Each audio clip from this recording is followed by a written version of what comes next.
Content warning. This podcast contains bones, blood, smut, and swear words.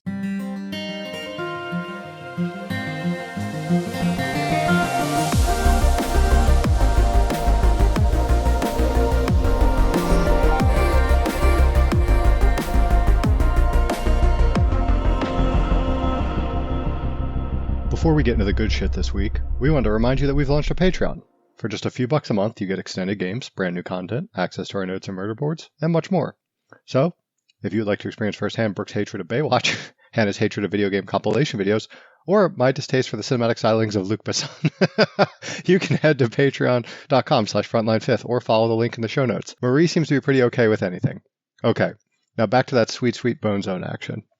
This episode is safe for anyone who has read through Harrow the Ninth and As Yet Unsent. Act 1. Welcome, penitents! Hello and welcome to the Frontline Fifth, a Locked Tomb podcast where two brand spanking new novitiates explore the Locked Tomb series for the first time, while a trio of dried out bone witches cackle over how little they really know. That's right! This week, the Bone Witch Gang is once again outpacing our little newbies, not only in theorem knowledge, but also in sheer brain mass, number of toes, and general coolness. My name is Marie, and I'll be your game master tonight, but I'm not alone, because I'm bringing with me veteran gamer, board game and trivia only, Hannah. Hannah, tell us some arcane anecdote about your love of games, because the note says, Jabu. Yes, I'm very excited to tell you about Jabu, a game of my very own creation. I'm a huge fan of board games, and I specifically like the ones with way too many rules, but I have discovered over time that not everyone likes that. Not everyone will play with me, and not everyone will be friends with me afterwards when I force them to do so. So, one year, literally in a dream, a game came to me as like the perfect party game, and it was Jabu, which is a combination of Taboo and Jenga. It's like very, very simple. Basically, you have two teams playing Taboo, and the number of cards you win each round informs how many blocks the other team has to pull out of the Jenga tower. It's super chaotic. Oh, it's the fucking best. The stakes have never been higher. It's, yeah, I gotta tell you, high-end game, 10 out of 10 would recommend. Okay. Amazing. Not just because you made it up. Also with us tonight are the sweet flowers of youth, John, video and computer gamer extraordinaire, and Brooke, secret competitive mastermind. Brooke, John, what is your experience with games? Do you have a favorite kind of game? Specific game? Feel free to interrupt me at any time, guys. Okay, I've told you guys about my love for set because I'm actually really good at it, and everybody loves a game they're really good at. But I want to speak more to puzzle games in general. And I was thinking about this last night. I was realizing that my favorite games, I was doing like all the like New York Times mini games. They've got this new one, Pips. I love it. I crush them. I love them so much. I like Connections. I like the ones that are not the word games, to be honest. It's funny.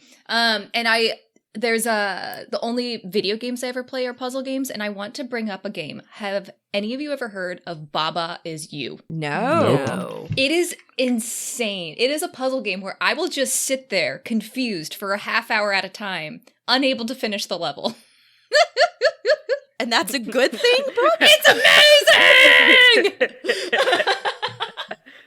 How about you, John?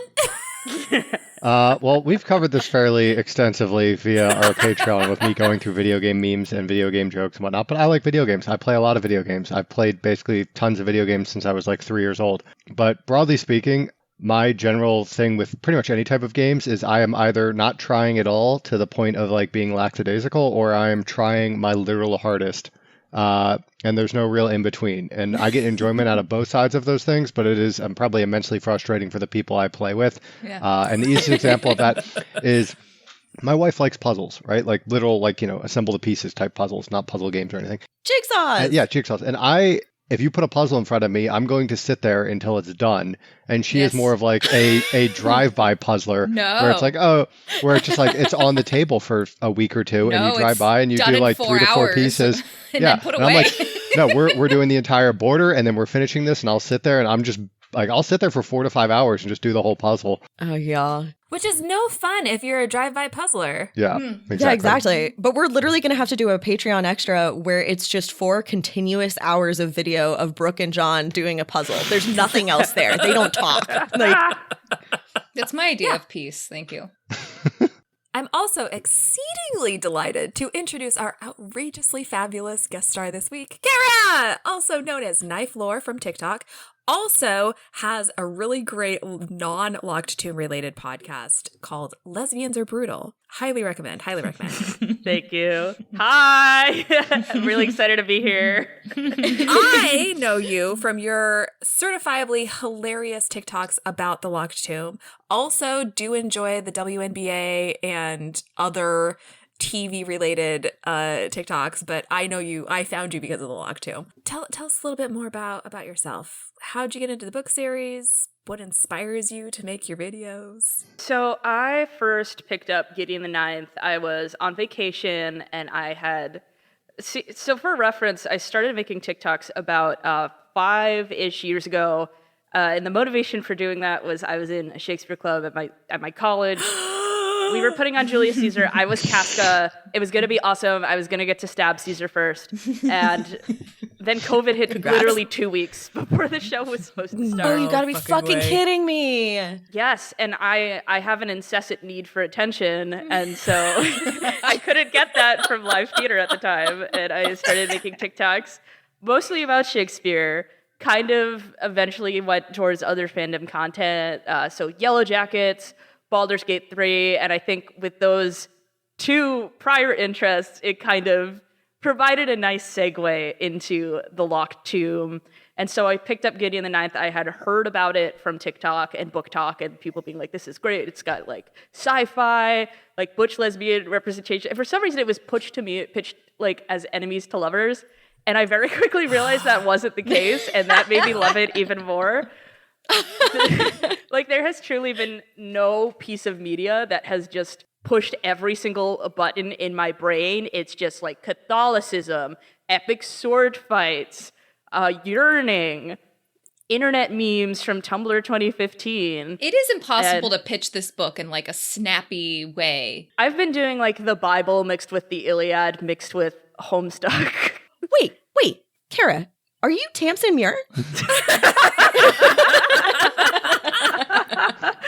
This would be something she would do, is make a video about the Locked Tomb, but it's Drag Race. I think this series that I do like a lot of little bits with the Locked Tomb characters because I just love the characters so much, and it's very easy to write like new comic material for them because they're just so well defined by the writing. I feel like you can look at any kind of situation and place them there and be like, this character would do this and this character would say this. But somebody commented that something about Gideon the Ninth, they're just like, I need this as a reality TV show with talking head confessionals. And I thought about it and I'm like, it kind of is. I have not shown them those videos. I forgot about those. So good. Unfortunately, I have not been able to make more Bone Island because I have run out of... Well, that's not true. Yeah, it's called Bone Island. This seems apt. That's what Canaan House is. Yeah. That might actually be in production. Like, it's who's going to be a lictor. Oh my god. And so, yeah, and I've just really loved interacting with the fandom as well. The Locked Tomb fandom is definitely, like, the best fans that I have interacted with, period. Yeah, it's just nice because it's all these really complicated characters, and I feel like specifically with Ianthe, she's so awful and like morally gray, but also funny. And in a lot of other like spaces, she would kind of get a ton of hate because she's a woman, or she would have every single thing she does be forgiven because she would be like an attractive man. And I like how the Locked Tomb fandom is like, no, she is awful, but and we that's do why love we love her. Yes. Even more importantly, Kara, how do you feel about pointless games with absolutely no stakes, worthless prizes, and often no rules? So fun fact about me, I did go to law school, and Oh, God. Best possible answer. Jesus Christ. so I love it. I think I almost auditioned for Traders, but I couldn't do it because of my job. But Is that how you feel about law courts? well, a little bit. It's mostly I like puzzles. I like logic puzzles. Hell yeah. I like a friendly competition. And one of the things that we did was we played this game Avalon, which is basically Mafia, and it was just like people who are training to lie playing Mafia is so much fun. I shouldn't say training to lie. We actually have like, ethical rules against that kind of stuff. Allegedly. Training to present only the information that the other person needs to know. Yes, exactly. Yeah, there we go. Exactly. There we go. Wow. Oh my gosh. So I love pointless games. Yeah, I'm so glad to hear this because this week we are foregoing all the deep philosophical quandaries and literary criticism we're famous for. Okay. Excuse you, Brooke. You guys are famous to me. Yeah, we'll go with it. We'll go with it. It is time for our season 2 interstitial. Oops, all games. Act 2. You give 100% in the first half of the game, and if that isn't enough, in the second half, you give what's left.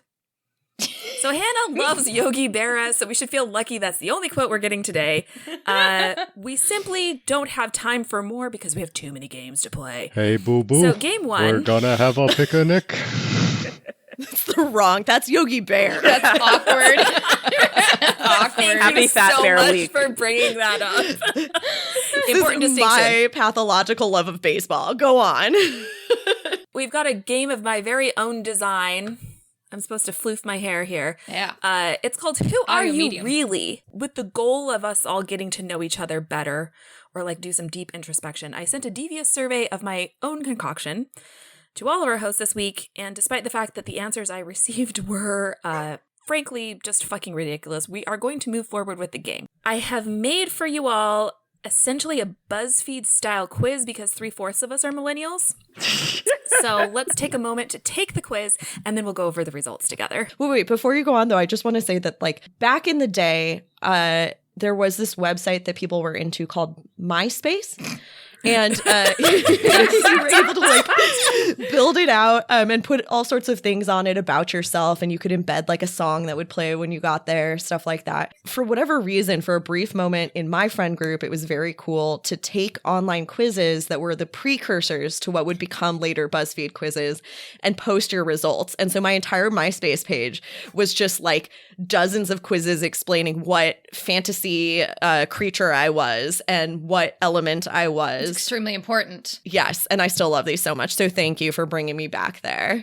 Now that I know how to make these, I could make any freaking quiz we wanted. So keep that in mind. The quiz is, which host are you? So on a scale of Brooke to John, where do you fit? Are we the extremes? Does that imply you two are in the middle? Actually, I kind of feel that. Yeah, I'm curious what is being measured by that scale. Wait, hold on. That is actually fundamentally true if we go by height.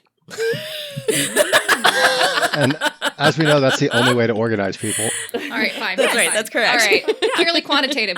We do have a continuous linear scale. Great. Yeah, so the first question is choose one. You get the option of a carrot, a watermelon, a potato, a pumpkin. The second one is you walk into a tiki bar. I'm being very serious. It's a cool and hip place to be, okay? And what are you ordering? You know? Is it a smoked rum old fashioned, a Saturn, a Singapore sling, a grog factory? Third question. You're headed out on a last minute camping expedition. Of course you forgot so many things because it was last minute. What are you most upset about leaving behind? Are you upset about leaving your sunscreen, your toothbrush, your glasses, your antihistamines? If you wanted to send your co-hosts a message through a flower bouquet, because of course that is the universal language, the language of flowers, what are you telling them? Are you telling them, I really admire your commitment to the bit. I'm so grateful for your friendship. Good luck, babe. I hope you live forever. Fifth question. Your parents placed a dark curse, which was their expectation, so that you felt compelled to tell everyone you were going to grow up to be a ballerina, a writer, a doctor, the president. And then finally, you get to spend a summer day with Ianthe. How are the two of you spending it? Are you taking a walk, sleeping in, going to the beach, reading outside? And those deep questions are going to tell you if you are a Hannah, a Marie, a John, or a Brooke. So, turns out that I actually am myself, but this time I am 50-50 split between myself and Hannah. How did all the rest of you shake out? I am fully Hannah. Secondly, I am Marie. And thirdly, I am myself. I'm actually super proud that I am mostly myself. I am 18 myself, and then I'm tied for how much Marie and Brooke I am. It's actually I am tied for myself and Brooke as my number ones, and then a large gap, Nice. and then Hannah Marie. Okay, now the actual true unbiased, because I had to like mix up those survey answers to be a little unintelligible to the hosts who put in their answers and gave me the answers for this quiz. So the true question is, who are you, Kara? Dun dun dun. Well, okay, so I find it interesting that all of you are saying you had Marie and Hannah really close together, because I am mostly Marie. I have 20 points to Marie, 9 points with Hannah, and then John and Brooke, very close, 15 my God. John, and I have 14 Brooke. Wow. That is so funny. So I am not myself, That's I am delightful. in fact Marie. So what we're saying is I won this game. Sure, let's go with that. Let's go with Okay. I am not regretting getting to know any of you better, especially since I won that last game. But I think it might be time for us to move right along to our most favoritist of all third house party games. That's right. It is time for Fuck, Marry, Kill, or Resurrect. Jesus Christ. Yay! I'm excited. Kara's like, yeah, woo woo. Historically, we've been playing these games in the context of just one book, but I am particularly excited for us to get to mix and match some characters now that we know them all better. So this first category is characters who always think they are correct. We have Judith Deuteros, Nibirius Turn, Augustine the First, and Jod. Dude, this is a brutal. I hate this. I hate this a lot. I was doing this in my head, and I got down to I would either need to fuck Nibirius or John, and I was not happy about that. I am happy to fuck Jod, so I'll go first. I'm doing this right now in my head, and I feel very strongly that I would like to have sex with God. I just think that's an interesting thing to say. You've said that You've before. said You're this very before. consistent. Yep. I don't know what to tell you. Yeah, Augustine the First and I genuinely think would have an unhappy but hilarious to watch marriage. Like, I would watch that sitcom. And frankly, we're too similar. Whereas my big question is whether to murder Nibirius or Judith, because they both feel really murderable to me. So Hasn't Judith been through enough? What on earth? I will say I am. No, she deserves I everything. am going to resurrect Judith and murder Nibirius Turn. I really don't think I don't know what to tell you. He's the fucking worst. You and I are the opposite. I have fully committed to two things at the start, which is the only person that would be even sort of tolerable to marry to me is Nibirius. And then the person I must kill is Jod. And then I think I agree, Judith's got to be resurrected. Yeah, we're killing Jod. We're killing Four out of Jod. 5. 4 out of 5 kill God. Yeah. Except for Hannah, who fucks him. Most of you do not agree with me that Nibirius is even vaguely marriage material. Oh my god, Nibirius is like the least. Can you imagine being married to Nibirius? I think he would comment on my outfit every day. He's so into himself more than anything else. Have any of you watched Vanderpump Rules? No, but I know of it the same way that I know of things. Tom Sandoval in the early seasons, there's this whole montage of him getting ready, and he's like shaving his forehead, and he's like telling his girl, he's like, "Babe, your hairspray sucks. I need like more." That would be what getting married to Nibirius would be like. I feel like it could be worse. I feel like any of these other people would be worse to me. See, I actually went marrying Judith because I think Judith's insufferability Interesting. is Uh-huh. because of the way that she's been like fed propaganda her entire life. Do you think you could fix her? I think I could fix her. I think like, Oh my god! I think I could fix I her. love I'm that. just Good a little bit Leave that to Corona you. mode. I feel everyone else's thinks they are right all the time is a little bit like more intrinsic to who they are. Augustine, I'm resurrecting because I want more drama. John, I am killing because we all know what he did, and that just leaves Nibirius Turn, and I feel like the shortest period of time I can probably deal with Nibirius Turn, and then I will never have to be with him again. And I'm just funny. We have to have this one interaction, which is going to be terrible, but like afterwards, I don't have to see you again. Wow. I love this so much. Thank you. This was Yeah. everything I dreamed.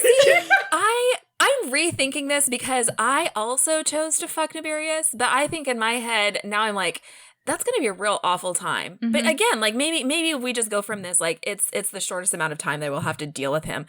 I also am with Hannah. I think that I would have a really terrible but fairly interesting marriage with Augustine. I can't fucking stand Judith, but I feel like she's going to need a resurrection at some time, mostly because I'm just killing God. Like that is like the only absolute on this list. Yep.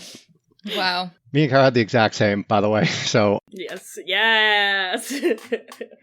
Can I also just say that, like, in the context of Kara and Marie fucking Nibirius, he does not make eye contact at any point because he is making full dead eye contact with a mirror. That's literally what I was going to say. I was like, yeah, if you're having sex with Babs, he's literally just looking at himself in the mirror the whole time. This is why I chose to marry him. Psycho. Like I'm having a sexless marriage with Nibirius. That might have been the I've always correct contended choice. Nibirius is kind of gay. I don't know. I don't really know if there's any support in the text for that. No, but The next category is hot, gorgeous. So of course on there we start with Coronabeth Tridentarius. hot. We also have Kithareia the First, Gideon the Ninth, and Pyrrha Devey, the original Stone Cold Fox. Oh, Pyrrha Devey in her original body. God. Oh, okay. Yeah. I think let's do it. I want it. Pyrrha Devey in either body, I'm down with, is where Yeah. each one of these, you have like an anchor point that you anchor all the rest of the answers around. The anchor point for this category is Pyrrha Devey. Like, it's always we're fucking Pyrrha.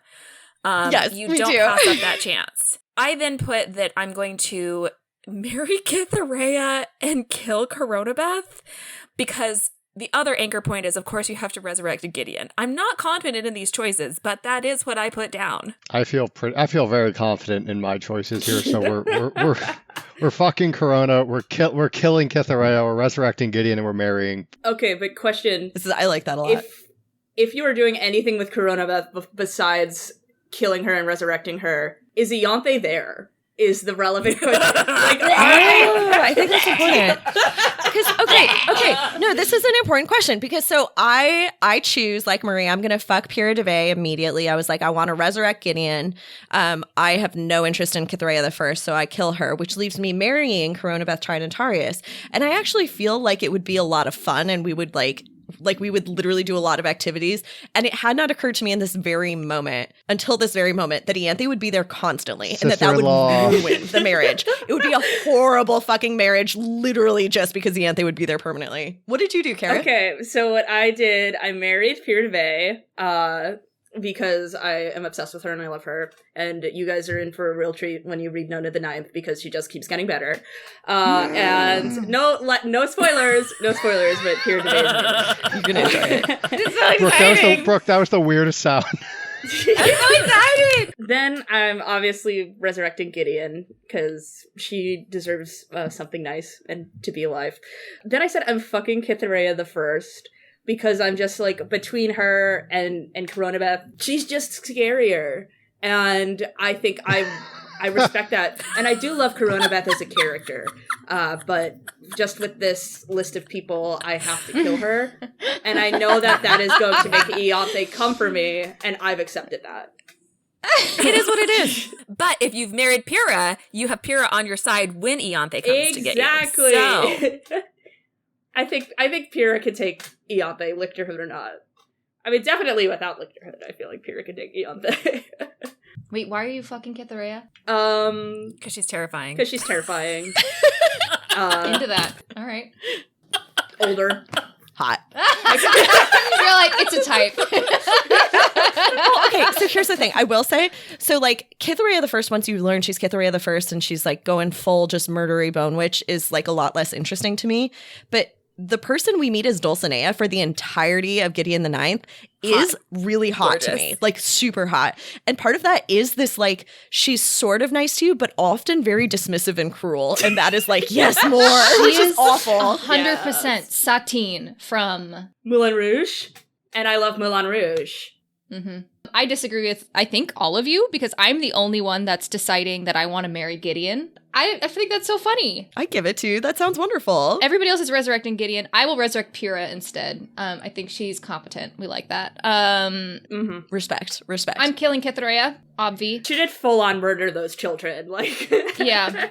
Yeah, like early on, there were lots of other people available to murder who were not teenagers. Right, right. No, yeah. I mean, but they're all babies in her eyes. She's 10,000 years old. What is the difference between 25 and 16? Actually, a great point. It's a great point. And then that leaves us fucking Coronabeth, which seems like a great time.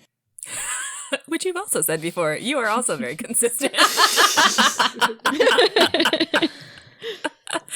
Okay, next category is Hannah hides under the bed. Oh, God. So, Oh, the options here are so bad, guys. we've got Commander Wake, Ianthe in a mood, Silas Octokizaron, and Kytherea the First zombie version. No. Because, oops, she's under Nope. the bed with you, Nope. Hannah. Nope, we gotta kill that first. There's no other options. Why are you guys are insane? I'm the only one killing Kytherea. Kytherea the zombie. What the hell? I'm killing Kytherea. I'm still killing Silas. I'm sorry. We're like Silas is dying every time. Yeah, that's the anchor point for John, is killing Silas. Insufferable Mormon, like Knight Templar. I resurrected him. Like, he's allowed to do his thing. I Whatever. was kind of sassy with it. Like, he had insults for every. I love when he was true. just going at Gideon with like these like medieval, just like thrall. Yes. What the I'm not fuck sure- does that God. mean? I'm not sure I count that as a sense of humor, but it certainly was an intellect of some sort. Yes, definitely an intellect. I think part of this is like I have a problem with fanatics. Like they exhaust me and he is such a dick about it. Like he's the fucking worst. So I kill Silas right away. I actually think that fucking Ianthe in a mood would be Me too. very, Me too. Spicy. really interesting. Yeah, exactly. Three out of five of us signed up for that. Yeah. I will say, I am the only person I think who wanted to resurrect Commander Wake. But the reason I want to resurrect Commander Wake is like, I have questions. Like, I can't not know. I need to know so much more. I see that. Yeah. I chose to marry Commander. Yeah, I married Wake. Fuck I Ianthe. do not killed understand Silas. Yeah, I know, Brave. because you... Brave. I don't know. I'm down for a good fuck with Commander Wake. I mean, Yeah. both Gideon and Pyrrha I hear were you like, on that. Yes. Mm-hmm. she seems terrifying. I don't want to marry somebody terrifying. Fuck them, yes. Marry them, no. Respect. She is terrifying, but maybe she wasn't wrong. Mm-hmm. She was going to full on kill a baby. I Yeah. think if you agree with her, yeah, more tolerable. Yeah, I am fucking Commander Wake because, again, I am trusting the taste of, as I like to call him, Gwundian and Pyrrha. Gwundian. Okay. Not Giddy one, Gwundian. Gwundian. That took me a second there. G number one, Dian. Gwundian. And I am resurrecting Silas. I think he's actually a really interesting character. Especially because I was floored when I read through, like, the ages, I think, at the back of the book, and you find out that Silas is younger than Harrow. He's 16 years old. And I just find that interesting. I find it interesting them as particular character foils, and I'm kind of obsessed with this, like, fanatical teenager who just goes around insulting people with, like, Shakespearean. He called Calamity as an inbred mongrel, I think, verbatim. And I respect that energy a little bit. Can we agree that Kara, like, on Kara's refrigerator is a set of magnets that are Shakespearean insults and then a set of magnets that are Silas Octokizaron insults? And if it's not there, then I think we can make that for you on Redbubble. I don't have those, but I do need them for the fridge. And then I guess I'm kind of left to marry Kytherea the First as a zombie. I mean, I guess she's just gonna hide under the bed all the time and like, walk around kind of. I'm fine with it. It's like a sexless, emotionless marriage. Like, for, like, you know, It's a convenience. dead body. I think she would watch TV with me. Yeah, probably. Are we weekend at Bernieing this I one? was just about to say, you're like a weekend at Bernieing's, a marriage. And I'm just like, I wouldn't have to. I do end up killing Ianthe because while I think Ianthe in a mood would be an interesting experience, I don't think it's one at my current level of You're not being willing. a lictor or a necromantic, like having necromantic Right, we would aptitude survive. that I could Not survive. Not that chance. Yeah. That's interesting. Yeah. Wild. Kill or be killed with the anthem. Okay, the next category is women I genuinely want to know better. We've got Camilla Hecht, Dulcinea Sextus, the real version, Sextist, Dulcinea Septimus. Mubby. Calamity's wishes it was Dulcinea. Yes! Calamity's wishes! That was like a That's mental so Freudian cute. slip. We also wish. It was a Freudian ship. It was a Oh, Freudian I love that. Abigail Pent and Marta Dias. Wow, this is pretty rough, man. I have to kill one of these people? Last time it was who don't I kill? I don't want to kill anybody. This Well, one was it's hard. interesting because the only person that didn't marry Abigail Pent looking at this is Marie. No, me. No, he's Brooke. So I want to marry Marta Dias. I think I'm going to start there. Like the person I'm going to spend my life with. Yes. I think That's she's a hot really, take.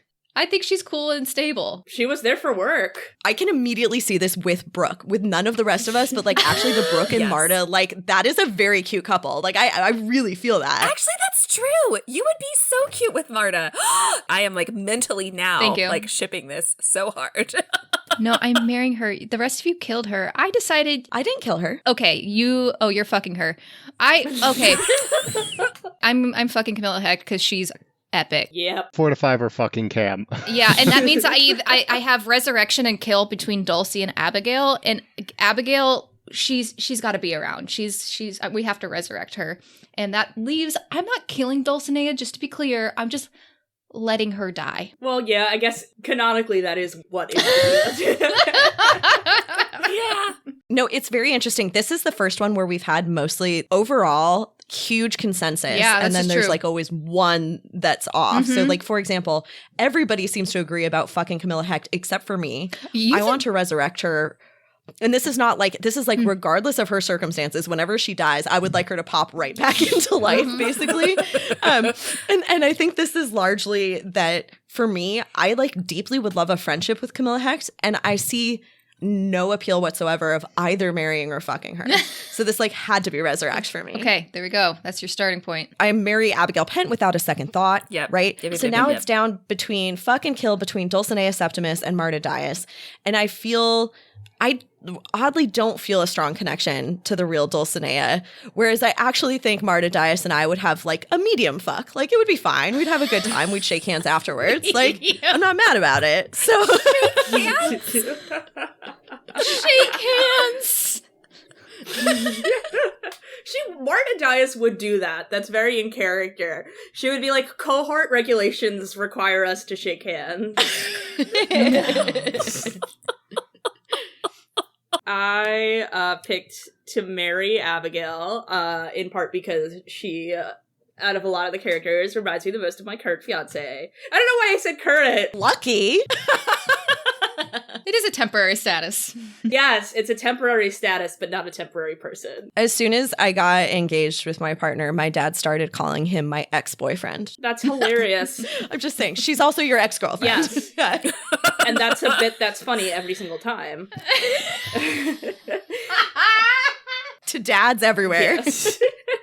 I am fucking Camilla Hecht because competence is sexy. I am resurrecting Dulcinea Septus because I just recently did a reread of Harrow. Because honestly, and I feel ashamed to admit this, but when I was reading it and I was getting to like all the river bubble scenes, I was like, oh, well, this is like all fake. So I kind of wasn't paying attention as much. Like, I'm like, I know the first book happened. And then I didn't realize until the twist that like, oh, they're actually like the people from the first book. And so I did a reread and I was able to appreciate Dulcinea as a character way more. Yeah. And so I would resurrect her. And Marta, truly no hard feelings, but just out of this group of... Yeah. It's just the way the cookie crumbles. It's a very competitive group of people, and unfortunately, I am going She to just kill doesn't her. make the cut. John was the exact same. John agreed with Kara. Yeah. Finally, I realize we need to take some time to satisfy our refractory period. I don't even know what that means. That's because you're a woman. It's because you're too innocent, Brooke. We are going to try something different to start off season 3, so we thought we'd get our kicks in here with some characters Brooke and John have never met. Okay, that was a super creepy laugh. I'm keeping it in. I googled Wait. it. I liked it. I think So- it needed to be I a little learned lecherous. something. I think our book 2 takes aged way better than our book 1 takes. Oh yeah. Our book 1 takes were horrific when we did Yeah, this they sure game. But the second book was okay. Let's see how this goes. This is only because you wanted to fuck Judith or marry Judith. It doesn't matter. I It's, think I yeah, killed okay. Judith. Okay, so the first one is we have Our Lady of the Passion, We Suffer and We Suffer, Unjust Hope, and Crown Him with Many Crowns. Okay, so we're working on this on a collaborative document, and John and I both immediately are just like, we gotta crown him with many crowns. To me, this is just somebody who's too kingly for their own good. We don't know Yep. anything about these people. Yeah. Their names maybe don't reflect them, but we're going Yep. on vibes. Yeah, so yeah, we're oh my god. I'll just go through mine. So yeah, we're fucking Our Lady of the Passion. We're resurrecting We Suffer and We Suffer. We're marrying Unjust Hope, and then we are killing Crown Him with Many Crowns. And it's mildly concerning that the people who've read the book all are killing Unjust Hope, and I'm marrying them. So we'll see how that Yeah. turns out. John, you and I are on the same page here. You gotta fuck Our Lady of the Passion. We suffer and we suffer. Why not resurrect that person, I guess? Which does leave us with killing Crown Him with Many Crowns and I'm mildly marrying concerned. Unjust Hope. We're so fucked. What's your take on this, Kara? My take on this, I am going to. I'm trying so hard to like not spoil Yeah, good who luck. these people are. But yeah, I'm You just got to lay it fucking out. Our Lady of the Passion. Yeah.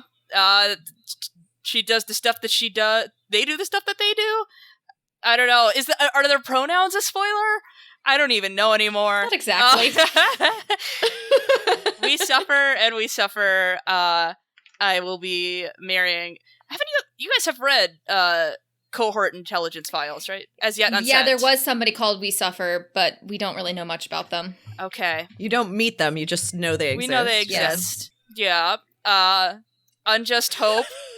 You know, I will be killing them. They know what they did. You guys don't know what they did, No. but I know what they But did. we know. We know. We know. And then crown him with many crowns. I will be resurrecting them. Do they have a little bit of a kingly personality? Yeah, I'd say so. Are they a little self-absorbed? Maybe. But you know, I think they bring a lot to the table. I think they bring a lot to the table. You know, something totally new, something never before seen, never before done in this series is how I would describe. And Crown I think Him with there's Many more Crowns. more complexity in Crown Him with Many Crowns than anyone really gives credit I for on the hate surface. I all will three say of you. okay. Marie, you have the same answers here as Kara. So do you want to like add anything, and then I'll tell you why mine are a little different? I don't think that I could say it better. I really don't. Okay. So along with Marie and Kara, I agree. We marry, we suffer. That seems really obvious to me. We kill Unjust Hope. That seems really obvious to me. So then I'm left with fucking either Crown or Pash. And I think I understand the obsession with Our Lady of the Passion, but I fucking hate Our Lady of the Passion. So I'm fucking Crown Him with Many Crowns. And because the only available option left is resurrect, Our Lady of the Passion can be resurrected whenever, you know, they do or do not die. Okay. Gee. This one is insane, Marie. By the way, Marie made this one and it is unhinged and I love it. The next one is Jolie, the Angel, the Hour of Science Teacher, and the Nice Lady Teacher. Newbies, take it away. All right. I struggled. I am marrying Hour of Science Teacher, I guess. That tracks. And then we're fucking the. He did. Yeah. He did marry Our Science Teacher. We're fucking the Angel. We're resurrecting Nice Lady Teacher, and we're killing. Yeah. Yeah. I agree on marrying Hour of Science Teacher and resurrecting Nice Lady Teacher. Yeah, I might fuck Jolie and kill the Angel, but That seems wrong. So I agree with John completely. We're fucking the angel and killing Jolie. Okay. How do you feel about this, Kara? So I think I'm gonna resurrect Jolie with no explanation attached to that. I'm gonna marry the angel with, again, no explanation attached to that. And I'm gonna kill Hour of Science teacher, because why Hour of Science? Why not half hour of science? Or maybe 2 hours of science? There you go, better. This went a different direction than I thought it would. Quibbling. And then, again, with no explanation, I think that leaves me with fucking nice lady teacher. And she seems like a nice lady, so I feel pretty confident in my decision making. Okay, yeah. I like that a lot. Where did you go with this, Hannah? Yeah, so I marry the angel immediately for what I feel are obvious reasons. And I fuck the Hour of Science teacher because I love an experimentalist and maybe we could play around a little bit and do some measurements. I am not a fan of Jolie, who I see as kind of preachy, so I kill her. And then I resurrect the nice lady teacher. I see what you mean about that, actually. I forgot about that. I am resurrecting Jolie, fucking the angel, marrying the Hour of Science teacher, which only leaves me with killing the nice lady teacher. I think I'm the only person who did that. It's nothing personal. Wait, so on a scale of 1 to 10, like 10 being our takes from the first book and 1 being our takes from the second book, where are we falling in the this will I can't give age? you any information, John. Oh boy. It's a shame because I'd like to. That means it's bad. It might be perfectly right. You don't know. Honestly, that's a little too much killing for me and apparently too much fucking for Hannah. So let's move right along to our next game. So after John's shocking admission that he doesn't know why people ship characters, we've been asked by his wife to do some rehabilitation, which is why our next game is Out to Sea. So in this game, I've assigned our hosts unwieldy pairs of characters to awkwardly ship. So hosts, your job is to come up with a meet cute. So it's either how they met or if they've met long ago, the moment they fall in love, the tragic misunderstanding that breaks them up, and then the over-the-top romantic gesture that brings them together for life, possibly death. We don't know how this thing works in the river. Maybe the couples make a raft and they float together. Kara, you are up first with Mercy Morn, Saint of Joy, and Marshall Crux. That is unhinged. Was delighted to receive this pairing. So, Okay. So picture this, right? You have all read Harrow the Ninth. It's the tomb plot. It's the baby bomb plot. Mercy Morn actually this time is able to get the baby. She brings little baby Gideon to the locked tomb herself to try to open it. And who does she meet but Marshall Crux, who by this point is already 87. And Yes. Mercy Morn looks at this grizzled, comparably much younger man, and she realizes that she's never met anyone else as bitter and joyless and generally awful to others as Marshall Crux. And so instead of this plan, she forgoes the plan, she forgoes the Mithrium and Lictorhood, and she just lives with Marshall. She goes off into the sunset with Marshall Crux. And Marshall Crux, there's a big misunderstanding where she's like, oh, do you know if we'll get reservations at this place? Probably in like the third house or something. And he's like, I don't know. I don't have a crystal ball. But she misheard him and she thought he said Christabel. And then she almost kills him. And then she leaves for about like 20 years. So Marshall Crux, the ripe young age of like 100 at this point, goes, finds her again, and as a grand romantic gesture, he drop kicks a baby straight into Dominicus for Mercy Morn. And Mercy Morn hates babies, and so that wins her back. Oh my god, Kara! Oh my god. Enthralled and horrified. I love every part of this so much. I was like, I could actually kind of see them working. Okay, that was a great As soon as you started assignment. going, I was like, oh, I get it. Thank you for painting that picture. Hannah, next up, you have to ship Silas Octokizaron and Judith Deuteros, which I think is Oh, that's on an its unholy face, maybe pair. an easier tax. I think it's Yeah. easier. I think it's a holy I pair. think the whole actually, thing- but- Yes, exactly. The whole thing unfolds at Canaan House. So they've never met before, and they don't really meet at Canaan House until one day everybody's kind of just like angrily arguing in the kitchen area, and somebody says, something impious. They're like, well, fuck the emperor. And both Judith and Silas turn on a dime and start screaming just like the exact same fucking epithets at this person. And everyone in the room goes silent, and Silas and Judith's eyes meet. And then the music plays underneath. Okay, so they get together and they're doing nothing. They're probably walking down the hallways almost holding hands. Not holding hands, like barely almost touching. That's sort of the energy of their relationship. It's pretty hot. However, they do have like a big fight. They have a big blow up because at Canaan House, somebody plans, maybe it's for Abigail and Magnus's anniversary party. There's like a dance component, and Marta is out on the dance floor like getting down. Right? And Silas reprimands Judith for failing to discipline her cavalier sufficiently. And Judith flips out and slaps him. Whoa. There is no big romantic gesture. The next day, they just pretend it didn't happen and continue on as normal. I'm done. Accurate. Love it.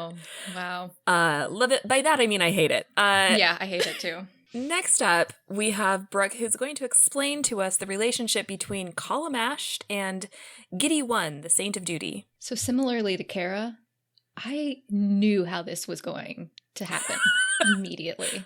I see it. All right. So here's the thing. The actual lictor training involves like separate training for the calves and the necros. And the cavaliers actually get training in physical combat by a lictor superior who has combat prowess. Obviously, that's going to be Giddy One. And Colum is just like immediately gut punched when he claps eyes on this rough and rugged man who is everything that Silas is not. Now, Giddy One doesn't like much notice him at first, but he realizes that he's like falling for this man's like quiet charm and like rock solid moral compass. And his passions are like stirred as he witnesses how Colum like starts to find himself and really comes into his own as he develops talents and like that are just purely for himself. It's beautiful. This is beautiful. The problem is that you might think that like the problem is like this like really creepy like servitude that Colum has for Silas, his uncle. But those are just like, features of the job description. It's not really the problem.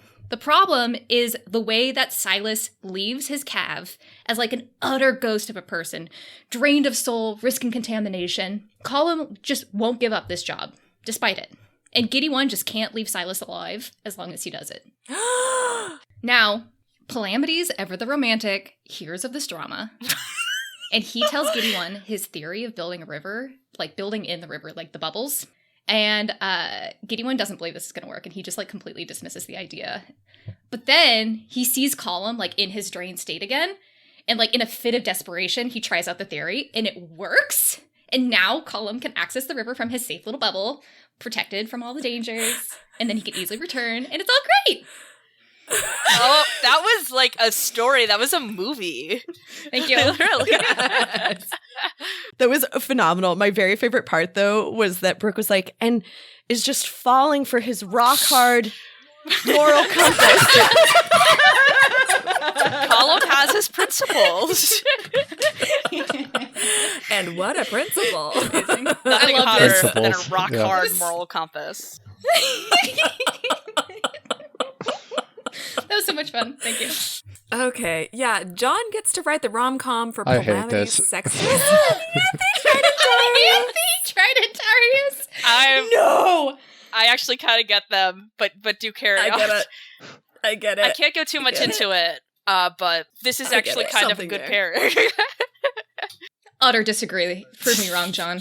I think our meet cute is in the library at Cannon House. They're both like just doing research on things. Yanthi is doing like, I'm gonna say like just research on whatever the hell she's actually researching when they're on the Mithraeum. She's like begun that process and the Lictor process, and Cam is just, gathering documents and doing standard 6-out stuff. Their big fight and misunderstanding is improper documentation and checking out of books from the library. Like Yanthi is just like Horror. just taking books and throwing them around and not treating the documents properly, Mm-hmm. and they get into a big fight. And then the romantic gesture is that they both realize they were being dumb, and so they both grab a stack of books to bring to the other one, and they literally just like run into each other coming around a corner, and the books like fall everywhere. But they're both just like helping each other with their research, and then they run into each other, and that's the romantic I love gesture. that.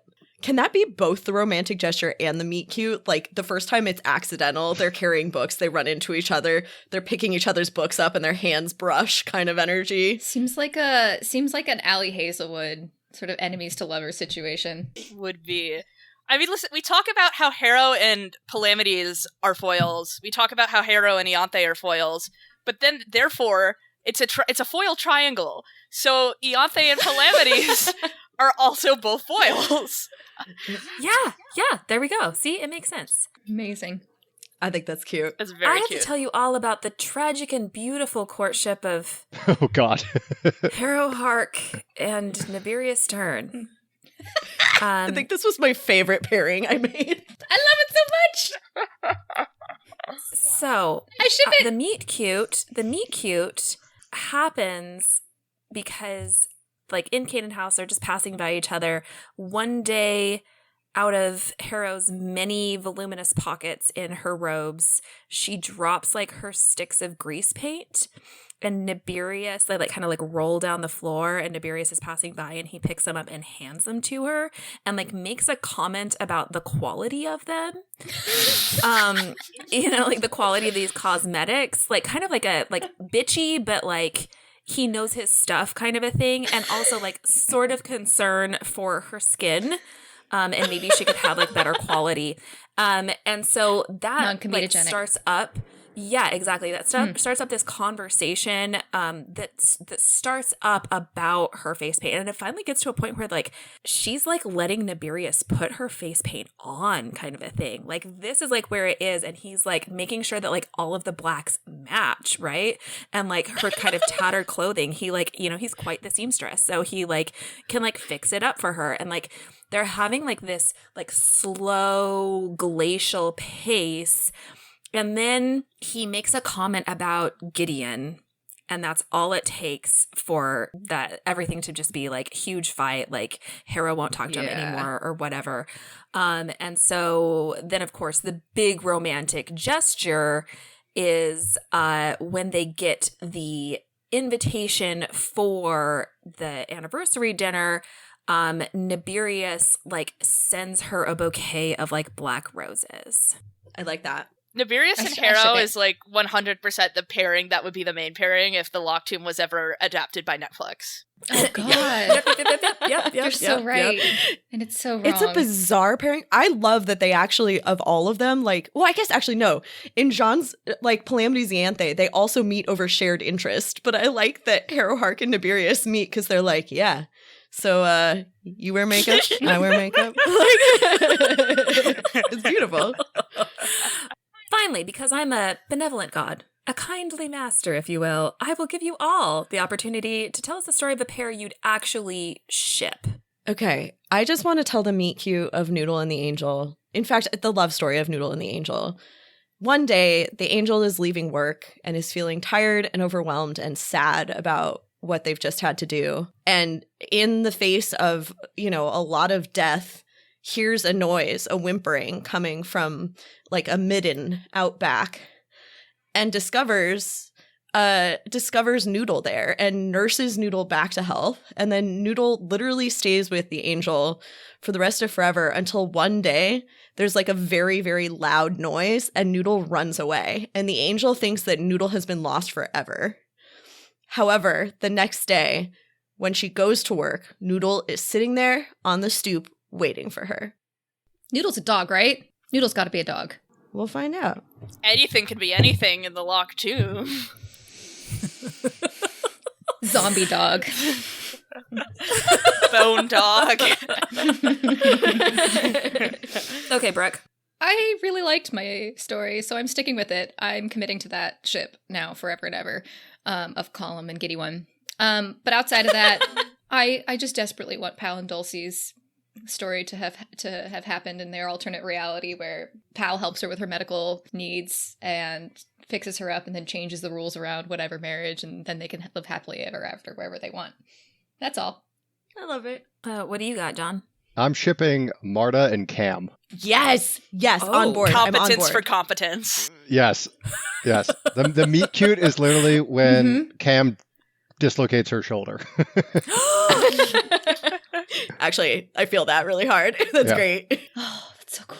They would be the least PDA couple ever. Yeah. Like, they would never, ever kiss in public, but they'd be cute as hell. No, but there would be Yeah. tension when they're dueling. Like, obvious Sexual tension. Yes. So much tension. Okay. Yeah, that would be hot.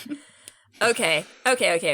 My ship that I'm like very into is Pyrrha in Kitty One's body and Wake. Yes. And I can only imagine that the meet cute was like it has to have been that Giddy One was tracking down Wake. They're in like a duel or something, and then Pyrrha slips to the surface so that like Giddy One doesn't just like overpower and completely kill Wake. And like gives that speech about like, yeah, like this is really fucking hot. Like, I don't care if you try to kill me, like just kiss me first. And then like, of course that's the meet cute. Like, this is just, it's less about, the meet cute. We know the meet cute. It's more about like, how do you kind of like continue this, because you're still trying to kill each other, but also, Is it the whole like strong emotions of like, trying to kill each other? Just like strong emotions there's a kind of fine just line twist. between love and hate. Well, and isn't it lovely, actually, that like Pyrrha and Wake's relationship is such that it's like the least superficial relationship of all time. It doesn't matter which body either of them in. Pyrrha's happy to make out with her in the corpse of Kytherea. That's like, isn't that lovely? That's so beautiful. So romantic. Kara, what you got for us? So I have a throuple. I have Harrow, Gideon, and Iante. I just think That is a murder waiting to happen. Holy. I just think if you wanted to have Gideon and Harrow experience zero character development and like keep them in like this toxic like romantic situation, the way you would immediately stop all of that is by throwing Iante into the mix.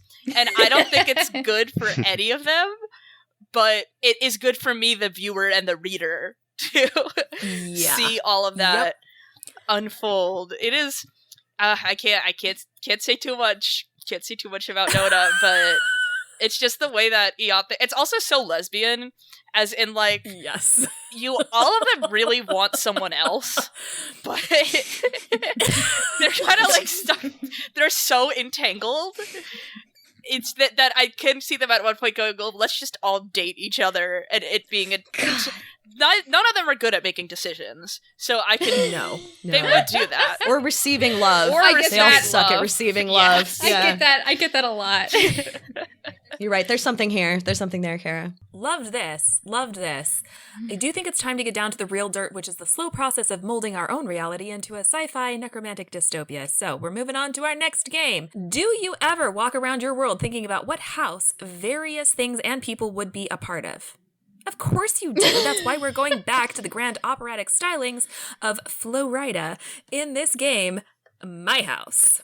However, this week we are ramping it up a bit. We're going to smush together a number of our favorite games here at Frontline Fifth. For each person or item, I'm going to ask our hosts to identify the house, or if they're BOE, the role, Necro-Cav, who their partner is, if they're a Cav, who's their Necro, the offhand of the Cav, and the necromantic specialty.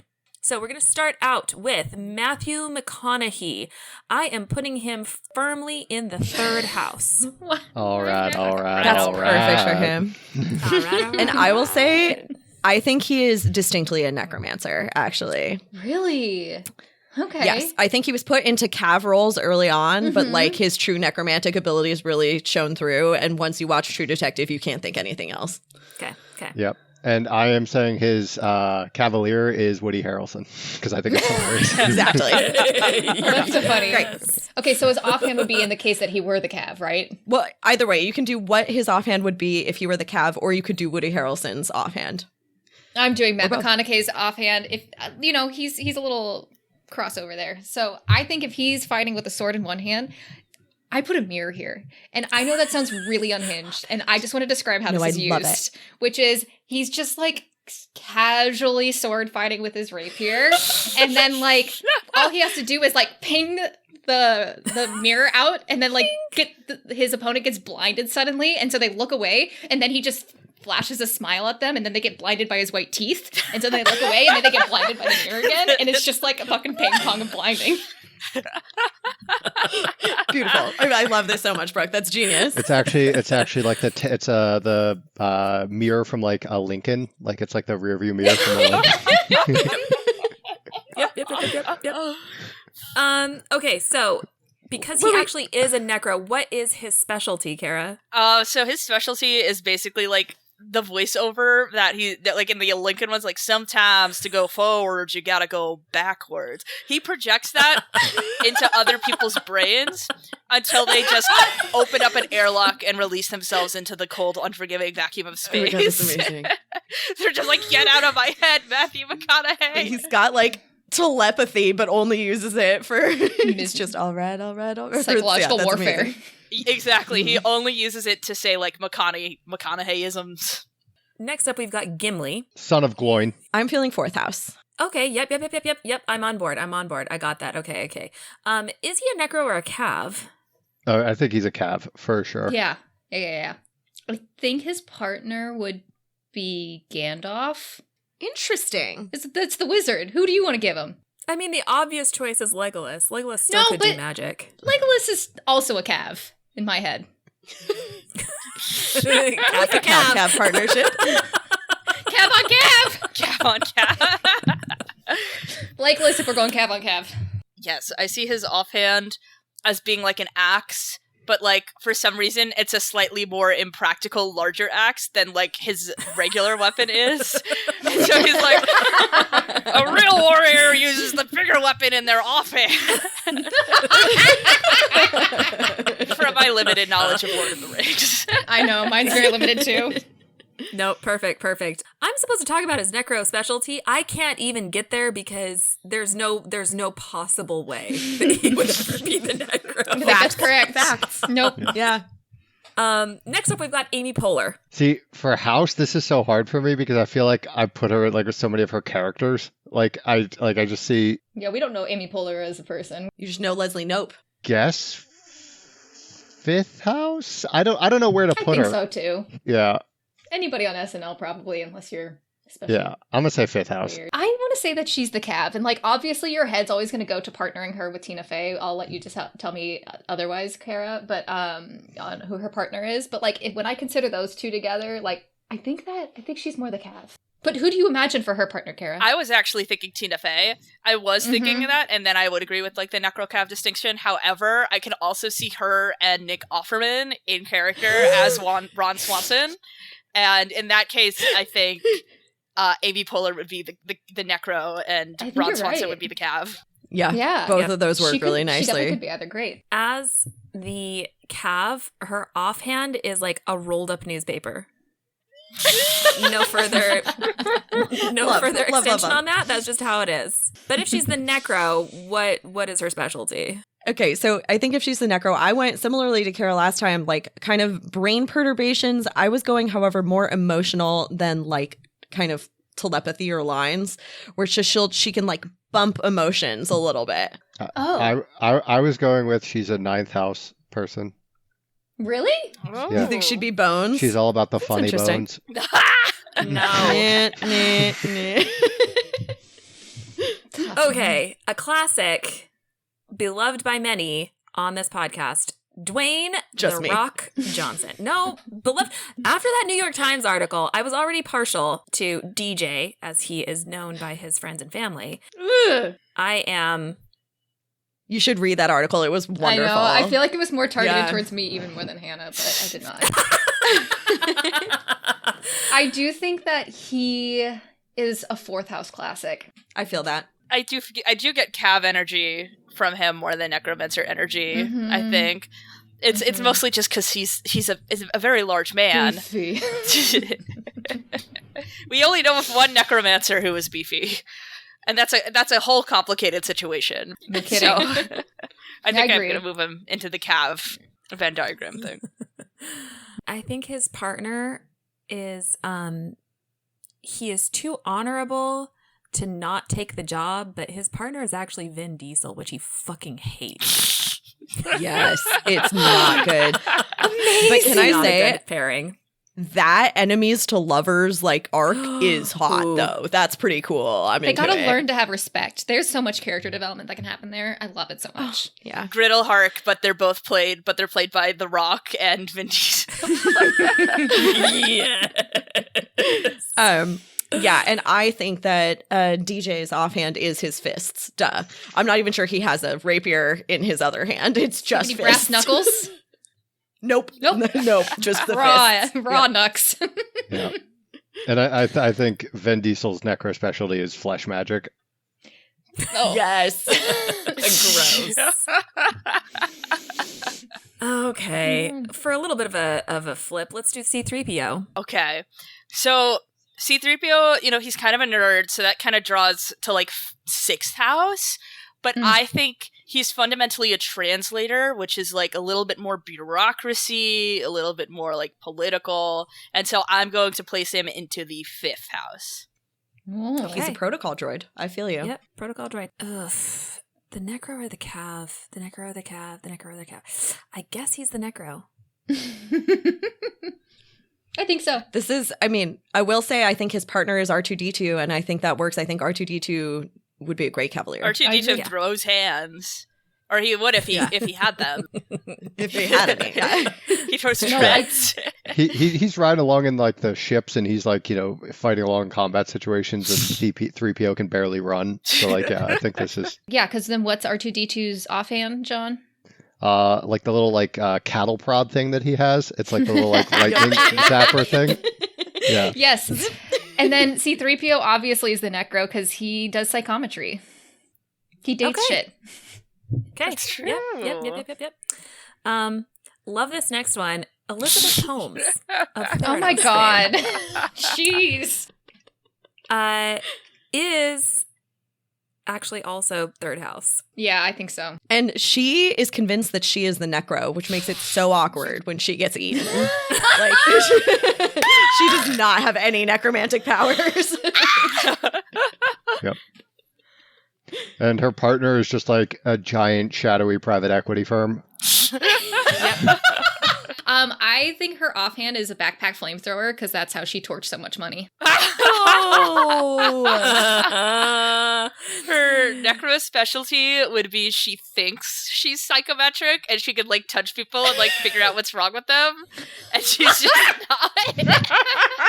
She's not. She's not. She's just not. Yeah. She's just not. Yeah. No. This works. Let's get What the really fuck, fucking Hannah? unhinged. A sentient number 2 pencil. A sentient number 2 pencil. It belongs in the second house. It's in its name. Yes, down. literally. And the second house would vibe with that too. They'd be like, we're gonna label It's it. practical. It comes from us. Yep. Now, as for Necro Cav, I'm like, pencil is a very assertive role. You're writing stuff with it. Yeah. Creating stuff, though. Necro, sharp point, Cavalier, but wayfish, Necro. I am going to say What? I think you talked yourself in and out of 2 different things there. I think- Where do No, we this is land? amazing. All in one package. my final decision is that the pencil would be a necromancer. Okay. This is, but you made some really compelling points there. Yeah, their partner is those tiny little flip notepads, like with the rings at the top. Ooh, I like that. Yes. I thought a lot about offhand and couldn't come up with one. The best I had was that if the number 2 pencil is a cavalier, they should have a sharpener that they're constantly rubbing over their own head. Yeah. That's all I got. I was gonna go with those little pencil sleeves, the little like squishy pencil sleeves, so that you don't get the callus like that too. on your middle finger. Yeah. Hmm. John, what's the necromantic specialty? I'm going spirit magic. I feel like writing is like very much so like I a love it. spiritual Ooh. thing. So we're gonna go with Actually, I that. dig that. Yeah. Yep. Perfect. Yep. Okay. Okay, and for our final unhinged category, We have the color blue. Color blue. shh, unhinged. So technically, blue, I believe, is the house color of the 4th house, but I don't think that's what blue encapsulizes to me. Blue in itself, it can mean a lot of things. It can mean death. It can mean tranquility. It can also mean deep sadness. And I think that variety, but it's also calming. And I think that variety and that drama of blue is what I'm going to put it as 7th house. Oh, I like I that. dig it, I dig like it. that a lot. I like that a lot. Cannot truly be Um, classified. Blue is the necromancer. I think so. I don't know why I think that. I And agree. I think their cavalier is yellow. Shit. Okay. I Full do. Complimentary. John, what's the offhand of the color blue? Or Honestly, the color yellow. yeah. Wait. Yeah. Oh, I right, the feel- color yellow, I guess. Yeah.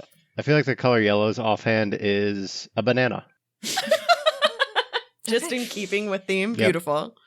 I think the necro specialty of the color blue, it could be anything. It can't purely be classified, but going with its tranquil, soothing colors, we're gonna say it's being used for like medical flesh necromancy. Yeah. Okay.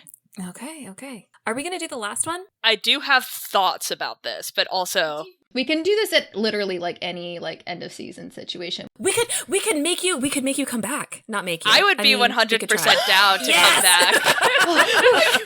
Make you come back. Okay. Returning All right. guest. We will table this. But for your reference, I was very excited when I saw Abigail, and I will just tell you all that that it's like the only strong fan cast that I do have for any Ooh. adaptation of the Lock 2. Yeah. Okay, tell me. okay, Tell me. Both Tell me. voice acting and if it was live action, and it is Melanie Linsky as Abigail. I think she would do a bang up job. Oh, I love that. That would be phenomenal. Oh, I like this choice. I had to look her up, but yes, I know her from 2.5 Men. Yes, and she's on Yellow Jackets now, and it's really funny because like she is from New Zealand, and she does a really great American accent, and she plays a character who has been referred to as a bisexual Stalin, and so she's just doing the craziest shit all the time, and then you'll just see her in interviews, and she'll be like, "Yeah, Warren, who plays Jiff, he's a really great guy. It was really fun to delve into the deep stuff." And she's just a very polite lady. I'm super impressed by your New Zealand accent. Thank you. Oh, it was It's mostly just like Melanie Linsky interviews and literally just doing an imitation of Taika Waititi as Korg in Thor Ragnarok. Yes. So on some words, I'm like, okay, that's passable, and then some words, I'm like, how do you feel about the fan casting of Taika Waititi as Jod? I like it. I mean, that's the one fan cast which I can't stand, and apologies, I guess, if any of you have this fan cast, but I do think you're wrong, is I'm tired of people say Jenna Ortega as Harrow Hark and Katie O'Brien as Gideon. Like, No. I'm sorry, you need to, like, that's the only buff lesbian you can name. Like, go to the training camp of the New Zealand All Blacks.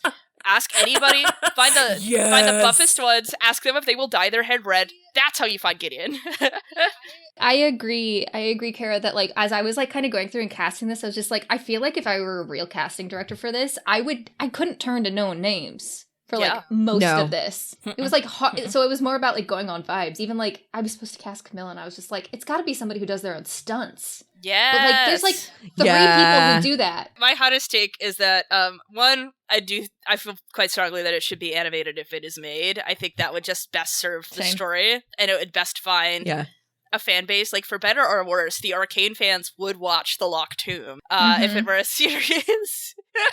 That Venn diagram is just like circle. yeah. And I don't think, I'm like, if I know who Harrow Hark's actor is, I don't care. I want Tatiana Maslany. Like, I want a totally unknown love her. actor to just come into this role where it's easily probably one of the most difficult roles in the cast and knock it out of the park. I think you could maybe stunt cast Deontay, and you could stunt cast some of the older people like Abigail and Magnus, and I think John, as Taika Waititi as John, I think that's a stunt cast or like a no name that I'm really comfortable with, because I think he could play that character well. And I also think it helps that Tamsin has said that she was like, I was kind of like thinking of like Taika as like John. That's pretty funny. Wow. Okay, so like I agree with you. And actually I think Tatiana Maslany is a really good pull because we already know how complex her acting ability is and how many like subtle layers that she can. Right, she's the one who was Orphan in Black. That's it, Orphan Black. I don't know why I get the name confused with Russian Doll because I watched them at the same time and they're both like fucked up. Anyway, I'm deeply invested for no apparent reason in Jod being played by Common, and this is largely based on Silo. I don't know if you've been watching Silo. It's fucking great. He's fucking terrifying in Silo. Like, he's genuinely frightening, but he plays like a frightening character that might have goodness under there somewhere. And I'd love to hear him to play like a super paternal character where you're watching that frightening line come farther and farther and pull until it snaps. Yeah. Whew. And with that, dear listener, we have to tearfully bid you adieu. This is our last episode for a little while. We are taking a break between seasons to get in shape for all the stairs we're going to have to climb in the building, but if you are desperate for more content, we'll still be putting out monthly bonuses on our Patreon. Kara, thank you so much for joining us today. It was really fun. Such enormous pleasure to like to make the parasocial relationship a little more real. The world. Podcast where you meet people off the internet. So, Kara, if our listeners want more of you, which, duh, they should, where do they find you? So, you can find me on TikTok. My TikTok is at Knifelore. I unfortunately have not been posting that much Lock Team content recently because of there's only so much I can do when the next book hasn't come out. But also, people need to see the Cyrus. Yes, the Cyrus, the first cosplay. I can't say too much about that, but that is for something that will be coming out shortly. I'm very excited. I just did like a fairly big project about the Locked Tomb. It's kind of a continuation on Bone Island because I don't think I can say too much because I truly don't have a timeline of when I will have everything in. It might, by the time this episode drops, I might be able to put the video out there, but I'm very excited for that, so keep an eye out for that. It will be posted on TikTok. And also, if you do watch The Queer Ultimatum, or you want to know what it is, or you just I don't know, I guess you're kind of a sadist and you like hearing about lesbians suffer, maybe you like this book series. Wow. You can find my fiance and I have been doing a podcast recap about it.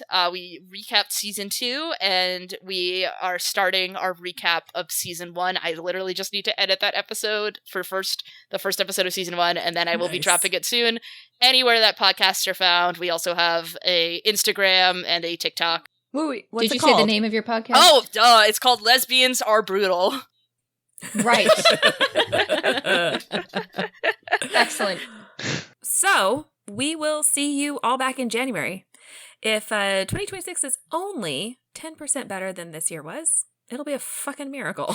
Wow, that's really down. That brings it down. We'll see you back in January. Act 3. See you next time, my little nunlets. Well, it looks like we've got some prep to do before becoming teacher's aides, but we will be back next year to start Note of the Ninth. If you want to follow along with us, our reading calendar is available on our website at frontlinefifth.podbean.com, and you can follow us on Instagram and TikTok, which are linked in the show notes. If you enjoyed this podcast, please tell your friends and give us a 5-star rating anywhere you can. And of course, if you didn't enjoy the podcast, feel free to lie. We have a Patreon, which you can join for access to bonus content every month. You can become a patron and get much needed November and December content at patreon.com/frontlinefifth. Given that Hannah's driving the Megatruck, there's a good chance there will be a review of Furious 7 or George of the Jungle. And you can check out our merch at our Redbubble store, linked in the show notes. Finally, if you have any fun theories you'd like to share with us, feel free to email us at frontlinefifth@gmail.com. locktombpodcast@gmail.com. And with that, I'll just remind you not to unlock any tombs or enter any doors without permission because, ghosts. Bye! Frontline Fifth is a Locked Tomb podcast conceived by Marie Adamako and starring Marie Adamako, Hannah Grunwald, Brooke Anderson, and John Ryan, and this week, guest starring the fabulous Kara. Our cover art was designed and created by Marie Adamako, who also edited this episode. Our fabulous music was composed and recorded by Blake Anderson. Sonia Grunwald designs our killer merch. Hot! Gorgeous! The Locked Tomb series is a completely dope-ass book series by Tamsin Muir, who does not know we exist and is in no way affiliated with this podcast.